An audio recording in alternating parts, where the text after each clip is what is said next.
Hi! Welcome to laddu చెప్పే కథలకు. పెద్దవారు ఎప్పుడూ అందని ద్రాక్ష పుల్లన అని చెప్తూ ఉంటారు. ఎందుకనో ఈ కథలో విందాం. ఒకనాడు బాగా ఆకలితో ఉన్న నక్క అటుగా వెళుతుంటే ఒక ద్రాక్ష తోట కనపడింది. ద్రాక్ష పళ్ళను చూడగానే ఆకలితో ఉన్న నక్కకు చాలా నోరూరింది.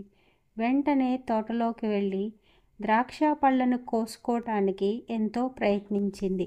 పైకి దూకింది కానీ ద్రాక్ష పళ్ళు దానికి అందలేదు.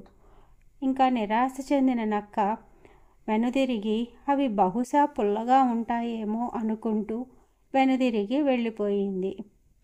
నక్క ద్రాక్ష పళ్ళకు ఆశపడింది కానీ సాధించలేకపోవటం వల్ల వాటిని కోరుకోనట్లు నటిస్తూ వెళ్ళిపోయింది.